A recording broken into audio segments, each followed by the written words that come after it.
Welcome back to another episode of Small Ball with Kenny Beecham. Ladies and gentlemen, I am feeling so amazing to start today. I don't know. The vibes are just always high coming off a Bears win. And, obviously, this is not an NFL show, but man, oh man, when the vibes are high in the NFL for my favorite team, I just feel like I get more in a flow state when it comes to talking about these hoops. So, y'all better hope the Bears keep this up because if they keep it up, I'm going to continue to produce fire shows. Before we get into today's episode, I'll let you know that if you go to enjoyball.com, we still got a little bit of merch left. We've been dropping these Enjoy Run Club shirts, hoodies, and hats. So, be sure to check it out. On today's agenda, I got a team of the most disappointed players in the NBA. I heard somebody say that we're about at the quarter mark of the NBA season, and it blew my mind because I feel like just yesterday we were starting the season. So we got like a quarter of the NBA sample size about players and teams and stuff. And, I get asked quite a bit like how much sample size you need to kind of understand if a player's jump is real or a team is real. It's about at this point. So I want to talk about some of the guys that have been disappointing. I don't know how we can talk about the NBA right now without mentioning the Lakers, considering how nice they have looked, specifically since LeBron James has been back. We're going to jump around the league and talk about some comments from Stan Van Gundy, the Orlando Magic, and so on. And lastly, I will answer your questions using hashtag AskKB. But let's get into these disappointing players. Now, maybe it is slightly unfair for me to do this today because I think it's really easy to be like, Trae Young's been disappointing in the minutes that he played. LaMelo Ball has been disappointing because he keeps getting benched in fourth quarters when the game's been good. But my disappointing list is different because these are the players that have been disappointing to me, just not overall disappointment, if that makes sense. And in order to be disappointing, that means I had to have some level of expectations for you, right?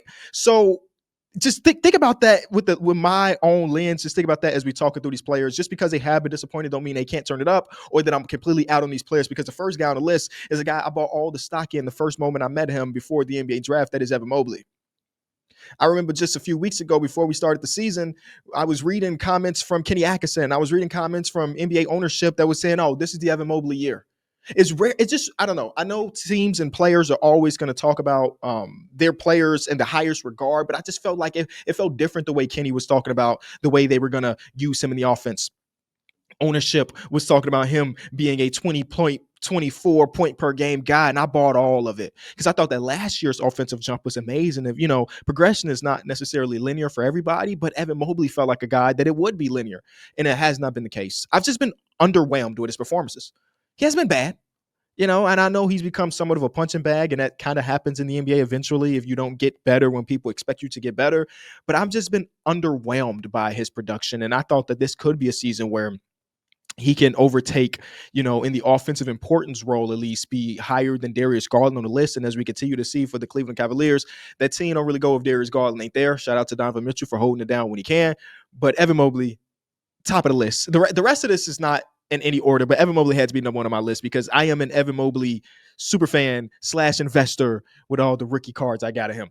Next, I want to get to a guy named Rob Dillingham. Yeah, I mean, it's maybe a bit unfair to talk about year two guys. I got another year two guy on the list as well, but maybe it's a bit unfair. But I kind of think about the situation that the Minnesota Timberwolves are in and the capital that they used to move up to acquire Rob Dillingham from the Spurs on draft night, them giving up a pick all the way in 2030 and 2031. And thinking about the Minnesota Timberwolves and how much help they need from the point guard position, for Rob to basically getting close to no PT, it's just sad. Because I think the NBA Twitterverse, the NBA mixtape guys love some Rob Dillingham. We kind of want to see him blossom, and the Minnesota Timberwolves desperately need his type of production. But when he's on the floor, it's just a hard watch. They got him listed at 6'2". I promise you, he don't look 6'2" on that floor. And obviously, he gets to the rim quite a bit. His jump shot is not falling.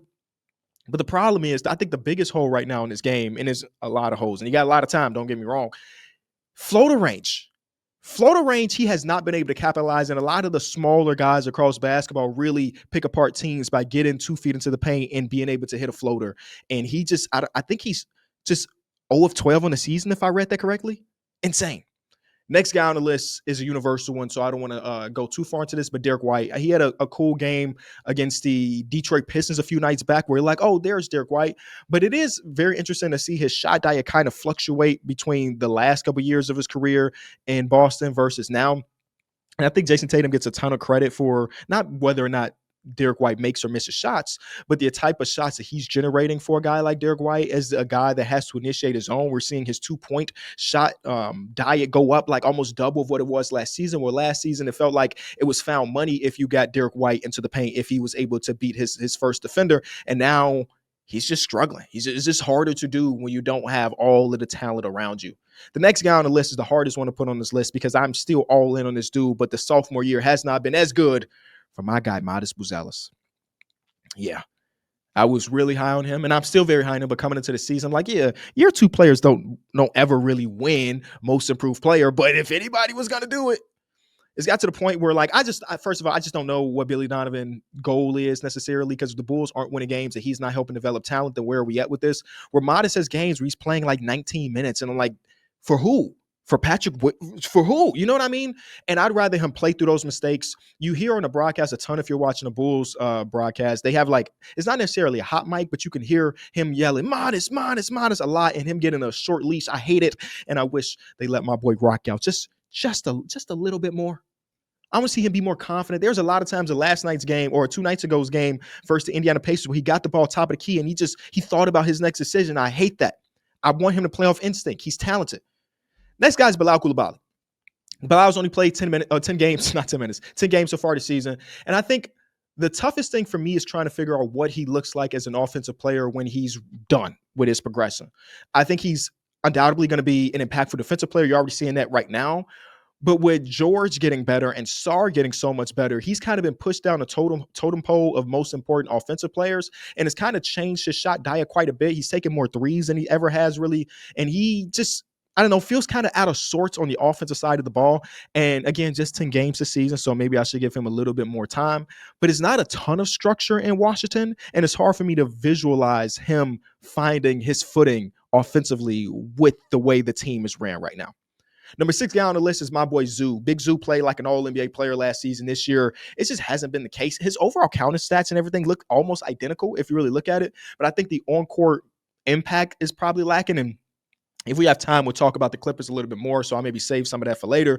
But Zoo has not looked like the same player from last year. Some people are speculating it's because he lost all that weight, and he's just not as much of a bully. I don't really know. Next guy on the list is Toumani Camara. It's something about him, and I'm going to use Dyson Daniels as well while we're here.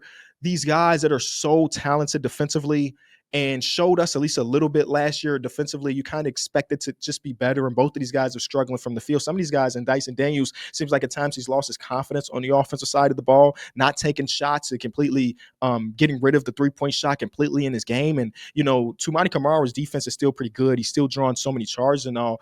But if the offensive game never comes around, you just look at the way teams are guarding Denny or guarding Jeremy Grant, who's having a good season, and you question a lot of the offensive fit for a guy like Toumani Camara right now. He got paid. He's still one of the better defenders, so I'm still giving a lot of time. But him being able to knock down a corner three-pointer is so important for not just him, but the team at large, because they don't have a lot of half-court offense. And if teams are going to just pack the paint on Denny or throw two at him, they need a guy like Toumani to come out there and hit a couple shots. And with Dyson Daniels, you know, it's been good because the Atlanta Hawks have been good. It's kind of been snuck under the rug a little bit. But the offensive jump that we saw him have last season, it's gone. It's not that good. It's not good. Last guy for me personally is Gershon Yabusele. Gershon signed to the Knicks, and I was like, oh, that's one of the best offseason signings. He came back from being over at France. He averaged, 11 points per game with the Knicks. He had 3-point shots. He was good defensively. Not with the Knicks, with the 76ers last season. And this year, I've read more stories about his weight than his on-ball play. That's kind of crazy. He barely is playing on a team that could use a guy like him, and that's bad because I thought he could really play some small ball five. The last name on the list is not my own personal one. I had 9, and I went onto Twitter. I say, hey, y'all vote down low. Who is a guy that should be on the most disappointing list? And the name I saw more than anybody else is the name Nikola Jovic. Personally, I've never been somebody that looked at Nikola Jovic as like as good as maybe some other people. He did get paid a little bit this offseason, and it felt like a really good deal. And now there are times, or especially when they're continually getting healthy, where you question like where he's going to fit into the rotation. They got a lot of good ball players over there in Miami, and Nikola Jovic might be the biggest casualty out of all of them. He's not hitting the shots. He's not a creator. It's just a lot. Those are my 10 most disappointed players so far to start the season. Again, we are the brand Enjoy Basketball, but every once in a while, you got to get critical of these guys. You got to get critical of these teams. When we come back, we got to talk about Luka, Austin Reeves, LeBron James, and the Lakers.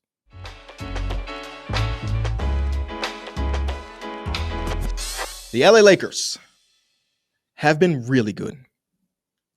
And, I try to pride myself on small ball, on Kenny For Real, my YouTube channel. We're not just talking about the top end teams, the super popular teams. It's so easy to just talk Lakers all day. It's so easy to just talk about the New York Knicks. But occasionally, I got to step out of that and give flowers when it's due.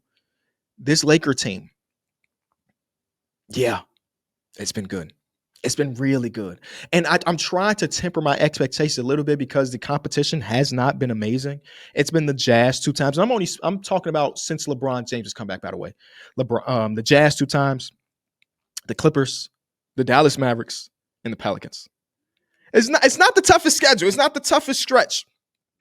But it's I was thinking about it the other day when they were going against the Dallas Mavericks, and a game in which Jason Kidd just made it a point to make sure Luka doesn't drop 45.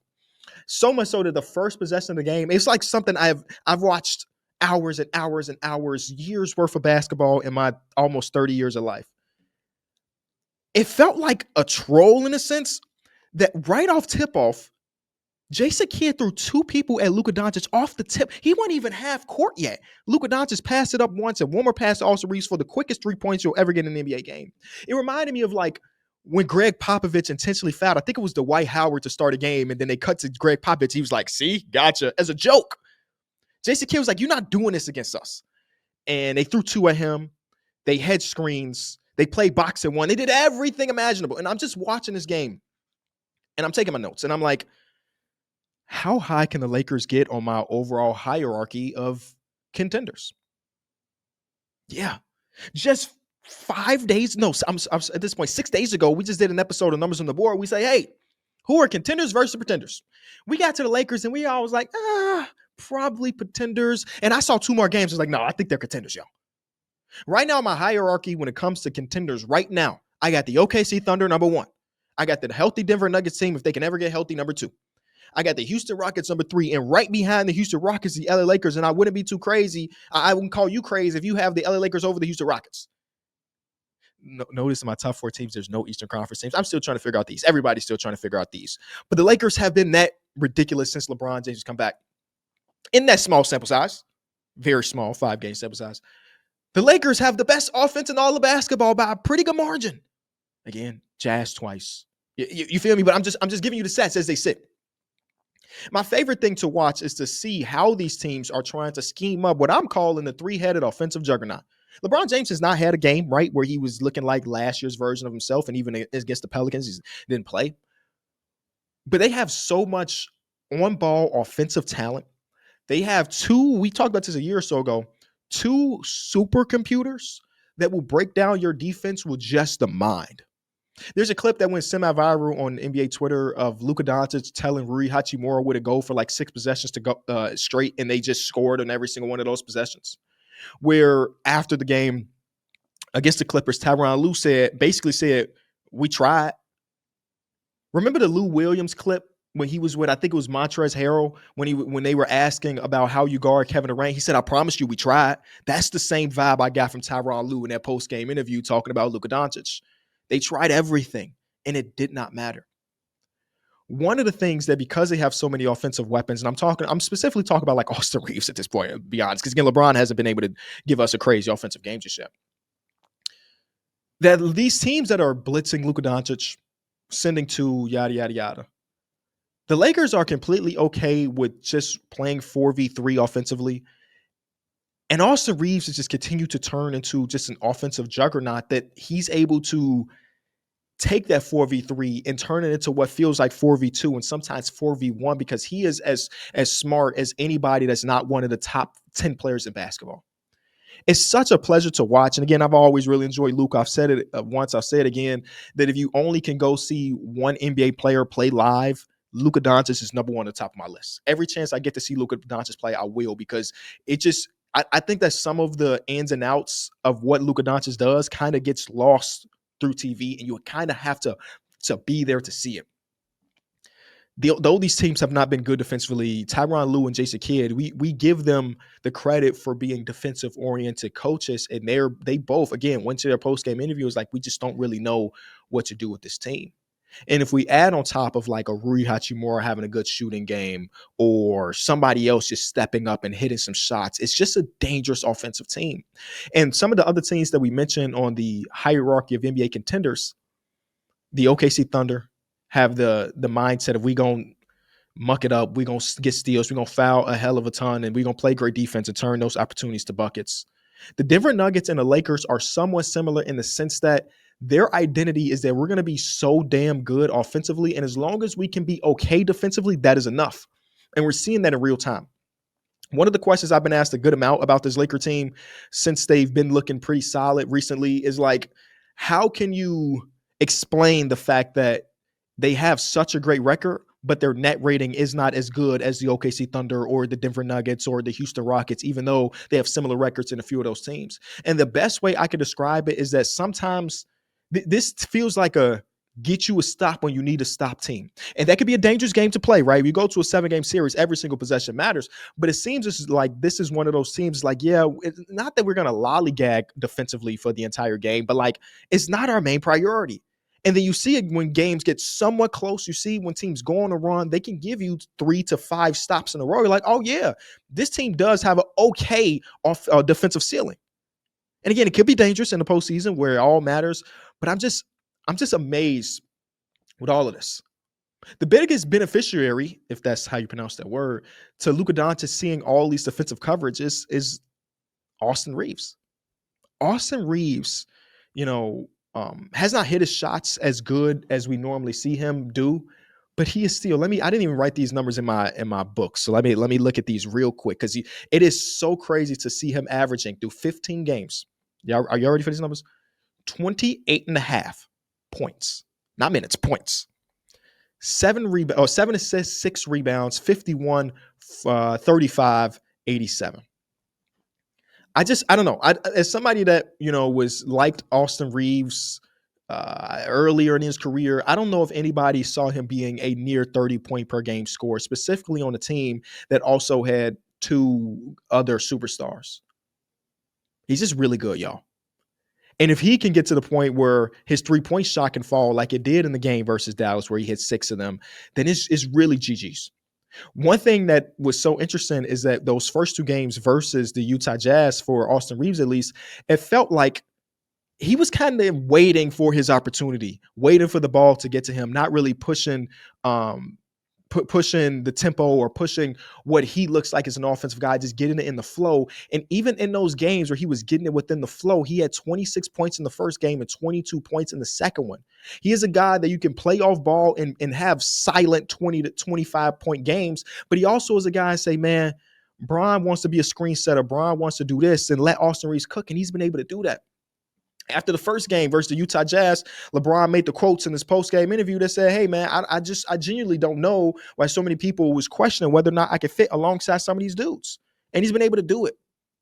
This is the perfect opportunity for a guy that's 40 years old that we don't know how much he really got left in the tank. I remember there were some fake rumors or maybe real rumors about LeBron James going into this offseason about them shifting their timeline to more Luka focus versus him. And it always rubbed me wrong because this is the ideal situation for him. Have a top 5 player in the league, have another offensive juggernaut and Austin Reeves, and just do the other stuff. And right now, the other stuff for LeBron James is turning the Lakers to another version of Showtime. Lobs, backdoor screen. I saw Luka set a backdoor that led to a DeAndre Ayton alley-oop pass versus the Dallas Mavericks. JJ Redick got these boys going. And it's so amazing to see. I'll say it once. I'll say it again. The NBA is better when the Lakers are good. The NBA is better when the Knicks are good. And right now, we kind of got both. It's a weird place to be in. LeBron, it's going to be weird him not making All-NBA for the first time in a gazillion years because he's just not going to hit that 65-game threshold. But I'm really intrigued with this team. And maybe I come back next week and we talk about the Lakers again and we're like, nah, Kenny, that team ain't the 4th highest contender. But I feel that way because of what we've seen Luka Doncic be able to do with previous versions of his teams and still make it to the conference finals or make it to the NBA finals or just give teams hell. He is a one person playoff team. And that sometimes that's enough. And then when you add Braun maybe having a game, when Austin Reeves having a game, then it can be crazy. When we come back, I'm going to jump around the league and just give opinions.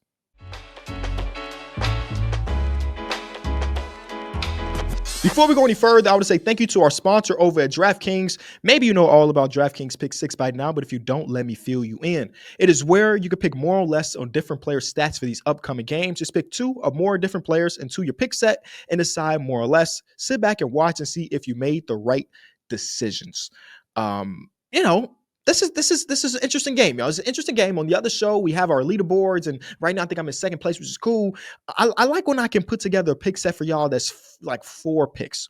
On the other show, I only can do 1 pick, and I'm like, ooh, which one of these do I really love? Today, I got 4 that I feel pretty good about for tonight's slate of games. So I'm going to start off with Mr. Franz Wagner versus, I was going to say his former team, but that's not fair, versus the Chicago Bulls, who was the original pick for him. I'm going more on his points versus the Bulls. The Bulls just have not been good defensively. And I made the tweet a couple nights ago when they were going against the Pacers that there's so many different lineup constructions for the Bulls that would look like just the worst defenders you could ever put together. And that's the team that we run out with. And I think that Franz Wagner, a downhill attacker, will benefit off that because we do a very poor job protecting the rim. We do a very poor job of preventing people from getting to the rim. And I think that's where Franz Wagner can really, really step up. And if we have time, I'll be sure to talk about the Orlando Magic a little bit more later in the episode. Next, even though this team has been dreadful at the record of 15-5, James Harden is still being James Harden. And they're going against the Miami Heat. And I think this is a very interesting game because the Clippers are one of the slowest teams in all of basketball, and the Miami Heat are the fastest team in ball by a wide margin. And I like to see the tug and pull of which team is going to win the possession battle or the style battle, if you will. But in this one, I'm going James Harden more on assists. I mentioned that Zoo has not been the best version of himself, but James Harden still has been able to do a really good job when it comes to the passing aspect of the game. So we'll talk about that maybe a little bit later too. Next, I want to say Brandon Miller more on points. This team, this team who, I bought a lot of stock in last season, then sold that stock. I'm having a lot of fun watching them. They're going against the Brooklyn Nets, another not so good team. And if there's any time for the Charlotte Hornets to continue to keep going, I think it's against the Brooklyn Nets. It is still weird to see that boy Brandon Miller out there with the big old shoulder piece, playing through that injury or whatever. But I'm going more on his points versus the Brooklyn Nets, who did have a Danny Wolf game the other night. I peeped, did have a Danny Wolf game. I saw the Brooklyn Nets fans say, hey, man, now y'all going to laugh at our draft class now? He's good. Jaeger Demon hit a big shot in the game versus the Celtics a few nights ago. Drake Powell looks like an NBA player, even if he struggles to score. I don't know. The last one in my pick set, I went Alex Sarr more on his points versus the Milwaukee Bucks. I think Alex Sarr's sophomore year has been as good as anybody could have expected. He's at 19 points per game, 8.5 rebounds, 3.3 assists. And I think the most fun part about what Alex Sarr is doing is that he has shifted his shot diet quite a bit. He took a lot of threes last season. He's chopped those down. He did not get to the basket the way you wanted him to. He's up there getting to the basket. His efficiency has gone up. And I was a guy that was pretty critical about his rookie season. It's like, oh man, I just don't see it on the offensive side of the ball. He looks like a completely different player. And the Milwaukee Bucks need some more wins. They went on a 7-game skid and then got a win versus the Bucks. So I'm sorry, versus the Nets. And they got another easier opponent here in Washington. But they're not easy because of Alex Sarr, man. Alex Sarr go out there, he hoops. So that's my pick set for tonight. I feel pretty good about it. I feel pretty good about it. I'm putting a lot of trust in some younger players between Brandon and Alex. But, I think they can get it going, man. Brandon Miller can hit 3 threes in the first quarter and be like, oh, yeah, that he's going to hit that more. So, again, Franz Wagner more on points versus the Bulls. James Harden more on assists versus Miami. Brandon Miller more on points. And Alex Sarr more on points as well. When I come back, Orlando Magic talk. And then I also want to get to what Stan Van Gundy mentioned on the Zach Lowe podcast. For those who haven't checked out DraftKings Pick 6 yet, there's an exclusive offer waiting for you. Right now, new DraftKings customers can play $5 and get $50 in Pick 6 credits. All you have to do is download the Pick 6 app and use promo code ENJOY when you sign up. Pick 6 is available in most states, including Texas, California, Missouri, so don't be afraid to get in on the action. Ride the upside with Pick 6.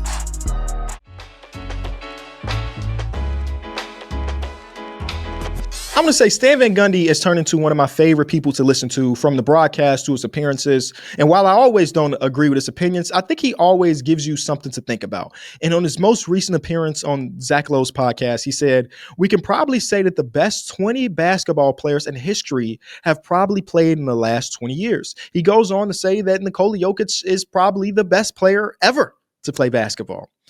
And while I definitely don't agree with that, I think it's very interesting the way we kind of talk about the ranking of players and so on and so forth. I think the premise of Stan Van Gundy's argument here is pretty sound, right? Every sport, everything in life continues to evolve. So though we may have players in the 50s and the 60s and the 70s, the 80s, or the 90s who are elite level players, as the game continues to shift and with the game continuing to get better and better, so are the players. So I can agree with some of the idea behind it. I don't know if I can agree with this specific statement that the best 20 have probably come from the last 20 years. I definitely can't agree that Nikola Jokic is probably the best player ever, because I think that when it comes to, for me personally, and this is a decision I've made since I listened to this, because I've been thinking about it a lot, what Stan Van Gundy was saying, is that I'm just no longer trying to rank across eras. It just doesn't make sense. The game is just so much different. The shots that are being generated are just so much different. The way teams can play defense is just so much different. I remember just watching older games and just seeing what illegal defense was, and just like, that's just a normal defensive possession in 2025, 2026. Seeing guys who objectively, if they had the green light to shoot 10 threes a game, would light it up from the 80s to the 90s, and they just don't have the same opportunity as the guys in the 2025s and the 2026s. And vice versa. I think that if you allow every single player to have the same playing field, then we would be able to rank these players, but that's not necessarily the case. So because of that, I'm just not ranking cross. So you ask me who the greatest player of all time is, I say, I don't know. I could give you the best player of each era. I give you the best players from each era, but I just can't do it anymore. Specifically because we don't really talk about best player ever in the sense of just the basketball, if you know what I mean, right? We're not just talking about who shoots better, who does this better on the court. We most of the time bring in accolades. We bring in, more team-oriented things, championships. Though you got to be one of the mans to be the best player on the championships team. You got to be one of the mans to do it 6 times and not losing that. But you also have to recognize it is a team sport. I have never in my lifetime seen a single individual player win a championship before. So it is kind of weird to kind of bring up championships when talking about players specifically across eras. Now, if these two dudes existed in the same era and you want to bring up championships, that makes sense to me at least a little bit more than when you talk about a 90s player versus a 2020s player. And the only reason I say a little bit more, because it is genuinely team building at the end of the day. Some of the teams that have won championships more recently is not because the individual guy, it's because the team was built very well. A team that just went to the NBA championship, though they did not win, the Indiana Pacers, we give so much love to Halliburton in his run, because my goodness, how many game-winning shots can one person hit? But also the biggest thing about this team is that they can run 10 deep. They played their system and played their style, and they hoop their ass off. So it's just different. And I appreciate that Stan Van Gundy is, vocal enough to give this level of opinion, because he got a lot of people talking, me included. And I think that the evolution of the game is real. I think that we have better athletes now than we ever have.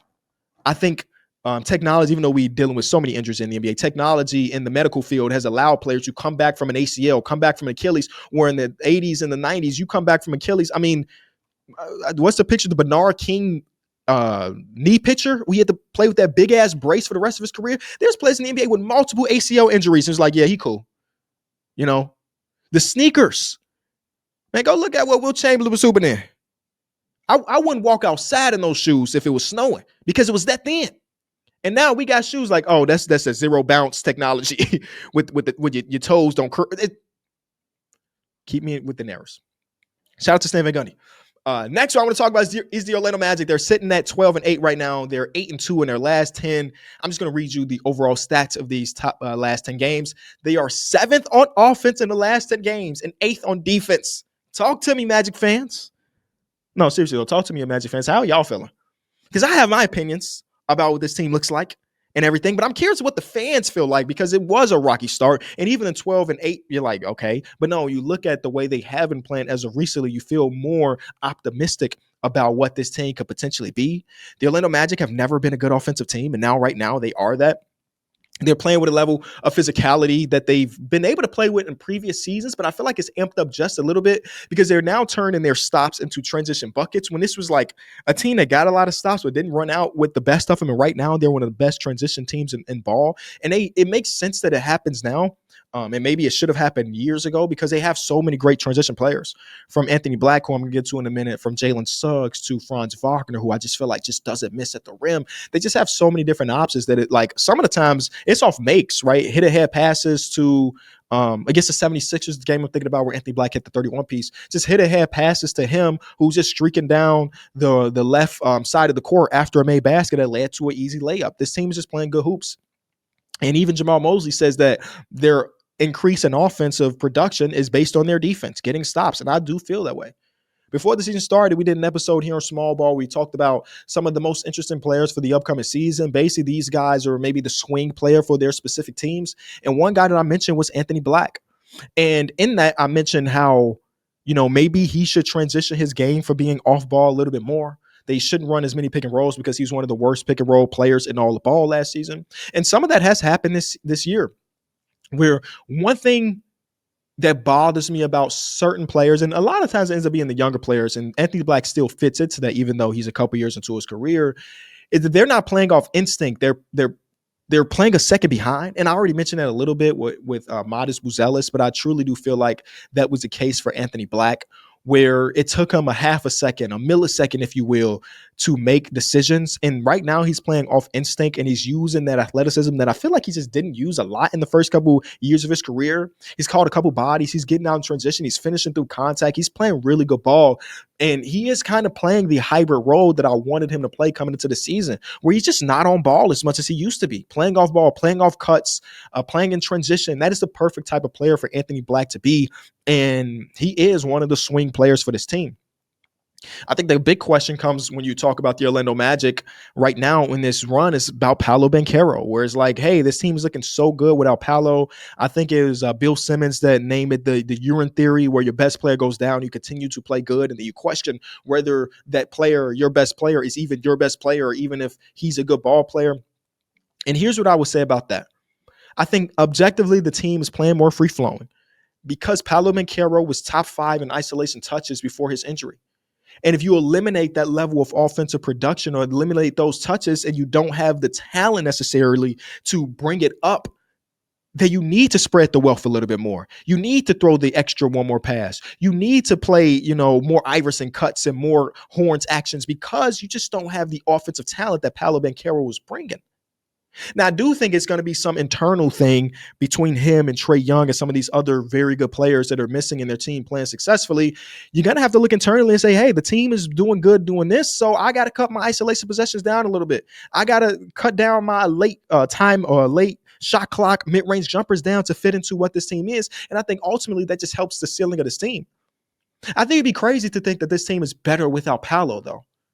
I mean, in the regular season sense, I guess there could be an argument considering the last couple of games. But if you want to be a championship level team, which is what the Orlando Magic want to be because they gave up all them damn draft picks for Desmond Bane, I don't think you get there with the power friendship that the Orlando Magic are running with right now. You need top end talent, and Paolo Banchero is top end talent. So I can't wait to see him play. I don't know whenever the hell he's going to come back, because there's been so many games where he was on the injury report, is not out, but doubtful, and then questionable, then he's out again. I also want to give my flowers to Jalen Suggs, who continued to be a great guy, a great ball player, and feisty as all hell. One of my biggest concerns for them was, they paid Jalen Suggs the year after he played really well. Then the next season he was banged up. It's like, oof. Will that contract age well? Is he more like the guy that played last season or the 2 years before that? And so far he's playing like the guy that got paid. Last thing, and it is a very quick thought. I'm a little bit afraid that when we get to the postseason, that we will boil down to which team is more healthy. As I watch these games on a nightly basis, I'm seeing teams miss one starter, and the game is just not as good as it should be because that one starter is missing. And I kind of look at the last couple years, and injury luck has always been a thing. I don't want to act like it's just happened in the last couple years, but a lot of the teams that end up winning their series end up being the more healthier team. And I'm a little bit afraid with all the injuries that are happening across basketball if that will just be the case. Instead of it being like these two teams at the peak of their powers, who's going to win? I don't know. Ask KB coming up next.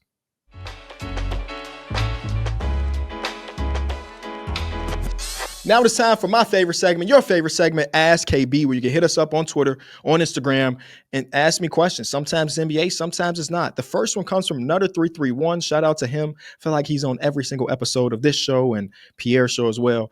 Is there a bad team that isn't your favorite team? You taking a shot at the Bulls. I see that. That you go out of your way to watch, and why? For me, it's the Pelicans. They're bad, but Derek Queen is a fun watch. Trey Murphy's become one of my favorite players last year when he was hot, and Zion, when he's playing, is great. Yes, Jay Nutter, my favorite bad team to watch right now is just obviously the Utah Jazz.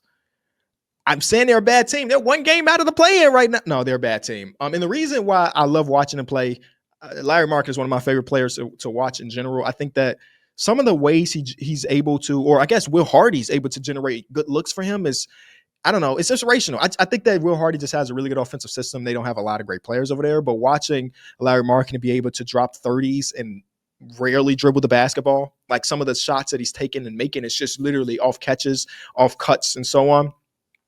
Keontae George is playing really, really well. And he's such a unique player because though his three-point shot is starting to turn around, at least he was averaging 20-plus points per game without shooting the ball well. And a lot of that had to be do with his free throw rate going up so much. And now, again, the three-point shot is falling a little bit more. So now you look at Mr. George, you say, oh, man, do we really have a true building block there?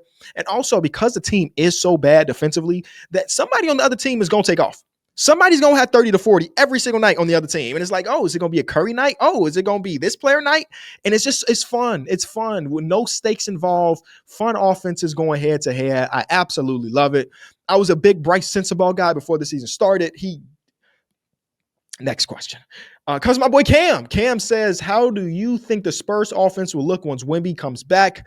They have been more fluid and faster since he went down, instead of having post injuries and isolations from him, which led to being more stagnant. Do you think they'll go back to that or reintegrate him to this style?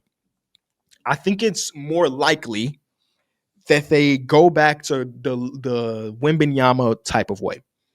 And the reason I say that is maybe just a little bit of fear in the back of their mind that playing this brand of basketball that is so fast and so on, just a little bit of fear that Wembanyama may not be able to withstand some of the high pace nature of the way they're playing right now. Also, he's really, really good. So the one thing I don't want to do is get away from what makes Wembanyama great for the sense of the other guys, because when Wembanyama has played and that system was what it was, they were still winning ball games. Now, I do think it is really interesting to see them be able to do this because it shows you that there can be two faces to the coin that is the San Antonio Spurs, that you see them as the Wembanyama team, but Wembanyama goes to the bench and now we're playing this free-flowing game, and now De'Aaron Fox is getting downhill, and now Devin Vassell is hitting his 7th clutch shot of the game. So I think it will be both, but it makes more sense for them to revert back to the Wembanyama way because it was working so well before that. Like some of the things that you see, again, the best player go down and you watch the team be able to look good in those waters and all. Sometimes it is a lightning in the bottle situation. I'm not saying that is the case for the San Antonio Spurs, but it's more likely that is the case than the opposite of that. So let's just go back to playing through Wemby because I think it is just better for not just the season, but the San Antonio Spurs in general if Wembanyama is allowed to just dominate. It's a great question, though, Cam.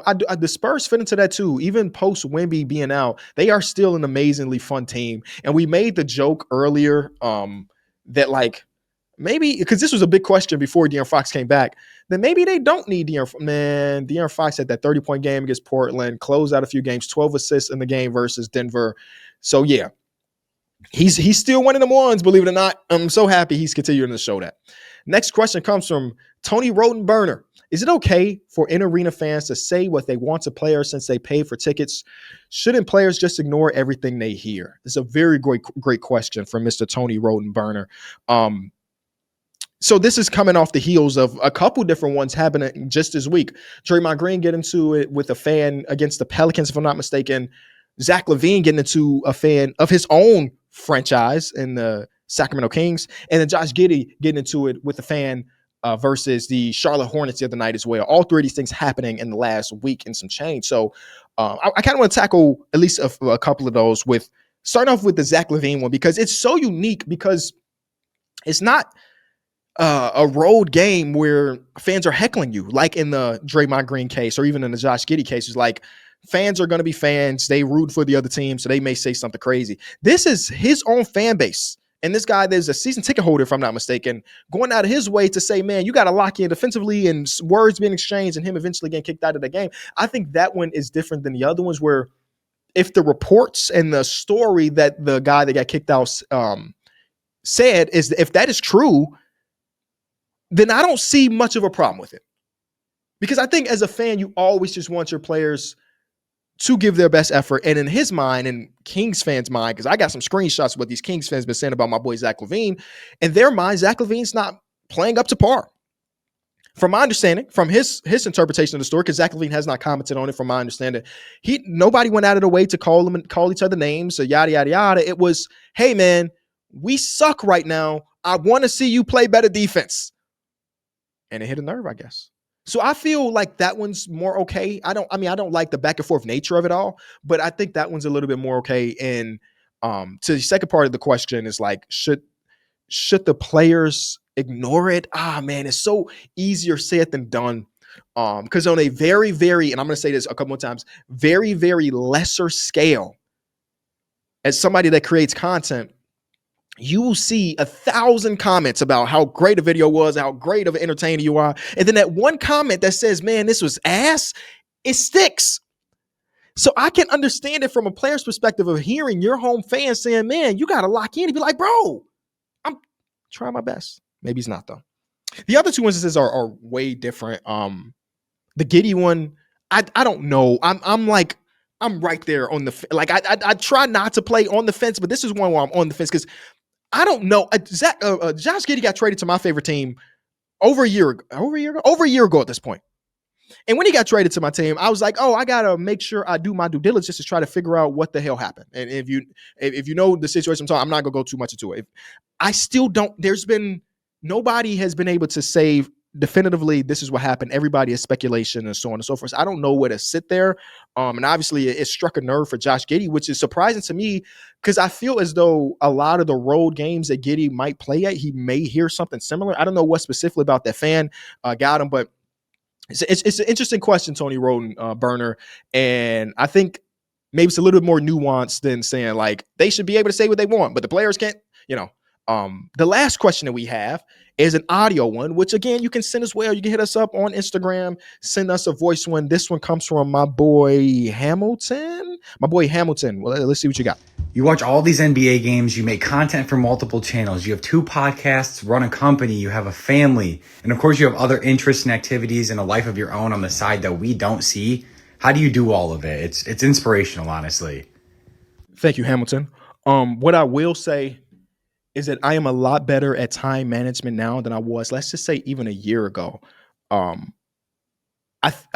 mentioned it before, but in the path to get where I am at now, and I'm still trying to get up that path, I had to make a ton of sacrifices, right? And I'm not saying that to be like, oh, Kenny, feel bad for him. No, not even a little bit. But I did have to make a lot of sacrifices to, like, certain family relationships have fallen off because of my like sticking with my work of it all. And I feel like I have a better schedule now than I ever have before. And it's from when I wake up and when I'm watching film to being with the kids to getting ready for the games and making dinners. Like, I really do have a now like a full schedule that I try to stick to as best as possible. And it has changed my house life, I would say. Everybody was happy from my understanding, but I feel like everybody's happier now that I'm able to stick to the schedule. But also, it's not as much as you think. Believe it or not, One thing I be having to tell people is like, man, I'm not as busy as you think. Yeah, you named a lot of stuff. I have great other business owners with me. So the business aspect of it, although I'm in these meetings, I'm not like every day I'm making sure every employee is doing this. That's not my role within the company. When it comes to watching basketballs from 6 to 12, that's not that crazy. Creating content can be from 12 to 3. You wake up the next morning, edit a video, and boom, you right back into the swing of things. So it took some time for me to finally figure it out. But believe it or not, I'm as stress free as I've ever been in life. Shout out to therapy. Shout out to supplements. And I'm not going to give which supplements we taking, but I love it. When we come back, NBA Cup, we got our last couple teams. Stay tuned.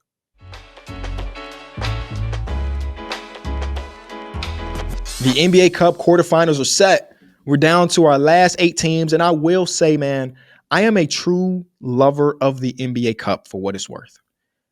I think that it is important for us fans to like the NBA Cup. So it's like the old Simpsons meme where Grandpa is watching a Super Bowl and he's like, I gotta watch this because if we don't watch it, it's gonna fail. I feel that way when it comes to the NBA Cup because I think there are pieces of the NBA Cup that can transform the regular season. I'll say it. I don't like the courts, but I understand you kind of have to let the average NBA fan understand what makes this game special. So if that means an ugly court, sure. If that means a neon court that glares off the face of its players, sure. But I think that you can see it across the league now that we're into year number 3 of the Cup that players and coaching staffs are taking this thing seriously. Teams are genuinely playing their best players even when they're up by 15 with 2 minutes to go, bro. It's kind of insane. So if they're locked in, that I have no choice myself to be locked in. And I do believe that the one thing that they can change is the neutral site championship. Now, I know they probably won't do that because they're trying to test some Vegas stuff. But the last couple of championships didn't feel like championships because it was a split of fans in there, and a lot of the fans actually didn't have an allegiance to the team regardless. But if we had a championship where the number 1 seed had a home court advantage and the amount of pressure that would bring would be amazing. You know, it's still a working product. But I want to talk about these last 8 teams and these matchups going to the semis. So in Eastern Conference, we got a battle of Florida with the Orlando Magic versus the wild card team, Miami Heat. Talked about how good the Orlando Magic have looked. I cannot wait for this game in a couple days or like a week's time or so. Because I think that these teams are going to try to scheme it up as if it is a playoff game, a win-or-go-home game, where we will see the Miami Heat try to throw 2 at some of the better players across the team and say, hey, somebody else got to make a shot. Anthony Black, I just sung your praises. I don't trust it. So we're gonna send 2 over here to make you drop 30 on us or so. Then on the 2-3 matchup, we got an Atlantic Division matchup. We got the Toronto Raptors versus the New York Knicks. The Raptors have been one of the better teams, and they won their division. And they got the Knicks, and the Knicks have been banged up, but I guess the Raptors have been too with no RJ Barrett. It's a good game between a fast-paced, defensive-oriented team versus a team that looks like when it's healthy could be an offensive juggernaut. Should I give predictions? I'm going to give predictions. Orlando versus Miami. I'm taking Miami to advance to the semis. Upset. And then in the Eastern Conference, I'm gonna go Toronto. I'm gonna go Toronto in a 2-3 matchup versus New York Knicks based on really it's a 1-game elimination. So who the hell knows what's actually gonna happen? Out west, we got the nearly undefeated OKC Thunder, who had the biggest point differential in NBA Cup history in the qualifiers, by the way, going against the wild card Phoenix Suns team. And the Suns, I love this current Suns team. I know they had a couple losses against some really good teams recently, OKC and then Denver, but I really love watching this team play. It's a breath of fresh air compared to their last version of this team, which was the Kevin Durant, Bradley Beal version. They all play extremely hard. Devin Booker is still a star. My boy Colin Gillespie, who we bought stock here before the season started, is one of the best shooters in the league. And then like Dylan Brooks, turnaround mid-range jumper, sure. If they're going in, sure. But they're going against OKC again. And OKC just had a good game against the Suns. Don't get me wrong, but OKC is just an undefeated team. So I'm going to go with them. The 2-3 matchup is the Lakers versus the Spurs. And if there's any team that I know cares about the NBA Cup, it is the LeBron James-led Lakers team. I'm taking them versus the Spurs, the Luka Doncic of it all, the Austin Reeves of it all, the LeBron James maybe being completely healthy by that time of it all. I'm going with them. So that leaves us with Miami versus Toronto for the Eastern Conference, then the OKC versus the Lakers in the semis for the West. I'm gonna go with the Toronto Raptors advancing to the championship out east versus Miami. And then OKC. You know what? Upset, second loss of the season right here for the OKC Thunder. Luka Doncic. No, if there's any team that can scheme up Luka, it might be them. I've seen Luka beat them in a playoff series before. I'm gonna stick with the Lakers. Yeah, I did it. How fun would it be if I just said the one seed is gonna win? That's boring. Lakers versus Raptors in the final. We the North, baby. Toronto Raptors go on to win the third NBA Cup ever. Watch them lose in the first round of the in the quarterfinals, and I got them going all the way to win. Either way, shout out to the Cup. Been having a lot of fun. This has hopefully been another great and classic episode of Small Ball with Kenny Beecham. Be sure to tune in at the exact same time next week for another episode. Peace.